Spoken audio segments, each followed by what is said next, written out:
बुधवार प्रदोष स्तोत्र श्री गणेशाय नमः। जय देव जगन्नाथ जय शंकर शाश्वत जय सर्वसुराध्यक्ष जय सर्वसुरार्चित जय सर्वगुणातीत जय सर्ववरप्रद जय नित्य निराधार जय विश्वंभराव्यय जय विश्वैकवंदेश जय नागेन्द्रभूषण जय गौरीपते शंभो जय चंद्रार्कशेखर जय कोट्यर्कसंकाश जयानंतगुणाश्रय जय भद्रविरूपाक्ष जयाचिन्त्य निरंजन जय नाथ कृपा सिंधो जय भक्त्यार्दिभंजन जय दुस्तर संसार सागरो अरणप्रभो प्रसीद मे महादेव संसाराद्यस्य खिद्यता सर्वपापक्षयं कृत्वा रक्ष मां परमेश्वर महादारिद्र्यमग्नस्य महापापहतस्य च महाशोकनिविष्टस्य महारोगातुरस्य च ऋणभारपरितस्य दह्यमानस्य कर्मभिः ग्रहे प्रपीड्यमानस्य प्रसीद मम शंकर दरिद्रः प्रार्थयेद्देवं प्रदोषे गिरिजापते अर्थाढ्यो वा राजा वा प्रार्थ्येद्देवमीश्वरं दीर्घमायुः सदारोग्यं कोशवृद्धिर्बलोन्नतिः ममास्तु नित्यमानन्दः प्रसादात् तवत्शंकर शत्रवः संशयं यातो प्रसीदन्तु मम प्रजा नश्यन्तु दस्यवो राष्ट्रे जनाः सन्तु निरापदः दुर्भिक्षमरिसन्तापः शमं यान्तो महीतले सर्वस्य समृद्धिश्च भूयात् सुखमयाद्दिशः एवमाराध्ययेद्देवं पूजान्ते गिरिजापतिं ब्राह्मणानां भोजयेत् पश्चात् दक्षिणाभिश्च पूजयेत् सर्वपापक्षयकरी सर्वरोगनिवारिणी शिवपूजा मया ख्याता सर्वाभीष्टफलप्रदा। जय देव जगन्नाथ जय शंकर शाश्वत जय सर्वसुराध्यक्ष जय सर्वसुरार्चित जय सर्वगुणातीत जय सर्ववरप्रद जय नित्य निराधार जय विश्वंभराव्यय जय विश्वैकवंदेश जय नागेन्द्रभूषण जय गौरीपते शंभो जय चंद्रार्कशेखर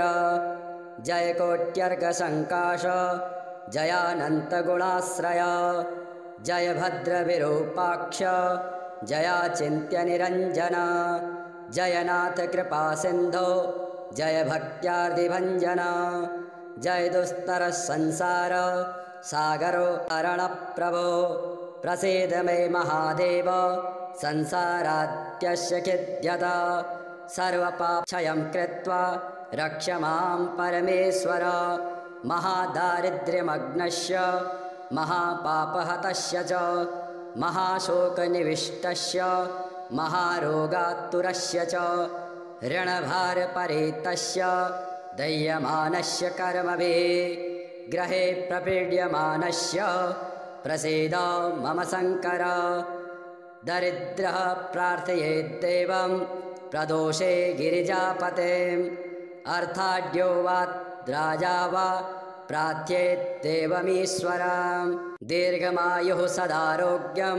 कोशवृद्धिर्बलोन्नतिः ममास्तु नित्यमानन्दः प्रसादात् तवत्शंकर शत्रवः संशयं यातो प्रसीदन्तु मम प्रजा नश्यन्तु दस्यवो राष्ट्रे जनाः सन्तु निरापदः दुर्भिक्षमरिसन्तापः शमं यान्तो महीतले सर्वस्य समृद्धिश्च भूयात् सुखमयात्तिसः एवमाराध्य यद्देवं पूजान्ते गिरिजापतिं ब्राह्मणानां भोजयेत् पश्चात् दक्षिणाभिश्च पूजयेत् सर्वपापक्षयकरी सर्वरोगनिवारिणी शिवपूजा मयाख्याता सर्वाभीष्टफलप्रदा जय देव जगन्नाथ जय शंकर शाश्वत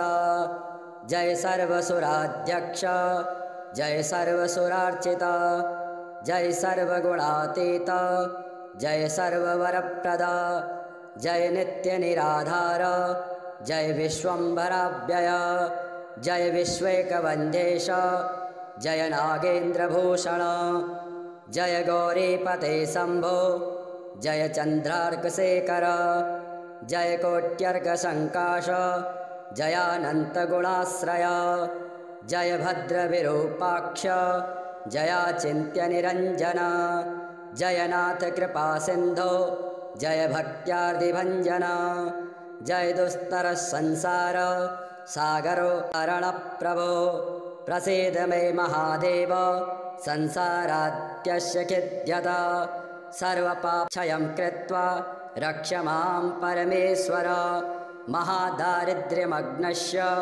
महापापहतस्य च महाशोकनिविष्टस्य महारोगातुरस्य च ऋणभारपरीतस्य दह्यमानस्य कर्मभिः ग्रहे प्रपीड्यमानस्य प्रसीद मम शङ्कर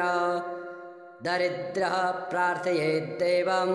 प्रदोषे गिरिजापतिम् अर्थाढ्यो वा राजा वा